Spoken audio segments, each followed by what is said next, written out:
Hey, what's up everybody? Welcome to the channel. In today's video, I'm going to be showing you how to remove the interior from a RC4WD D90 hard body.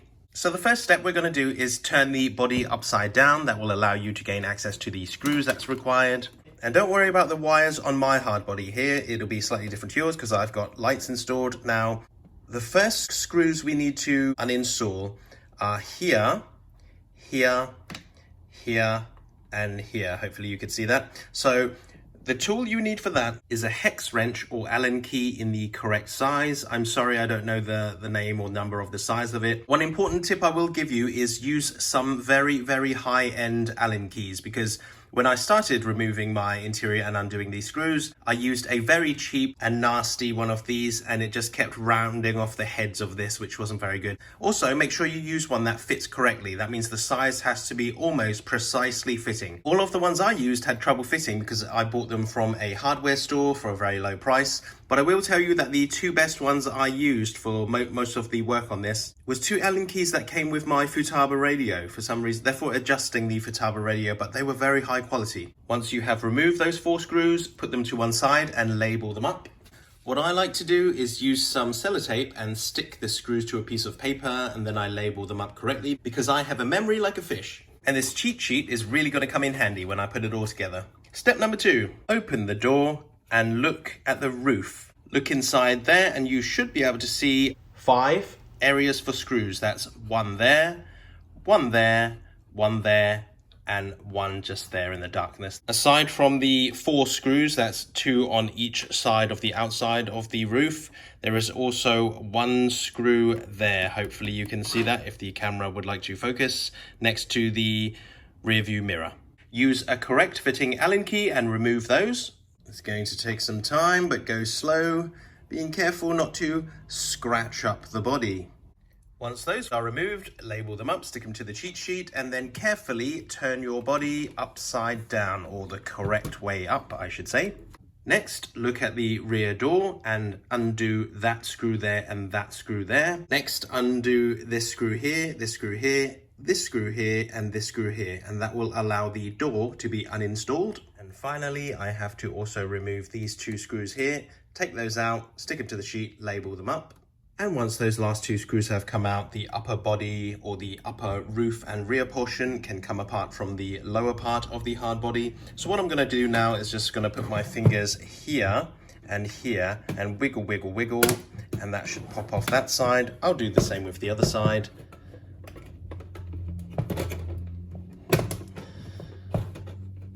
Being very careful not to stress, stretch, or crease any plastic parts.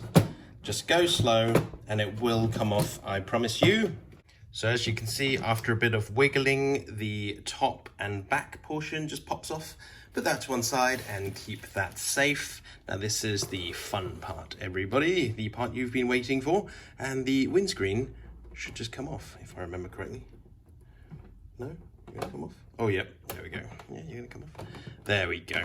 Right, so I've taken that off. Keep that safe. Very easily scratched, I think. And now it should reveal some screws.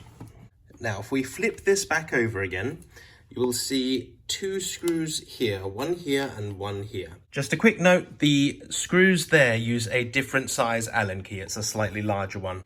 If you release those 2 screws, the front console section and front dash and all this portion here will come off in one piece.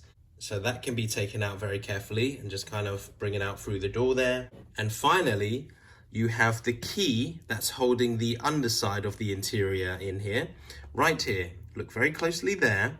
There's a screw there, screw there, screw there, and screw there. You remove those 4, and if you flip this back over again, there is a screw. You can't really see it here because my wires are in the way, but there is actually a screw here and a screw here. After releasing those 4 screws that I just shown you, and the screw here and the screw here, I believe that was holding all of this underside of the, the footwell and where you sit and where you put the seats as well, and that's the underside portion. Once those are out, that's it. Have fun painting. It's, you know, going to be great fun. Hopefully this helps someone out there. I know this was a very complex kind of way of taking out just the interior. I mean, when I was doing it, I was thinking, right, okay, so this is held in by that, held in by that, held in by that. So literally you have to move away 20 large stones to get to the pebble that you need. But it's secure. It's just not the most straightforward way of doing it, but I really loved the way they kind of pieced it all together, because you kind of see, as you turn one stone over, you see how everything's put together. It's been really fun. So that's your video request.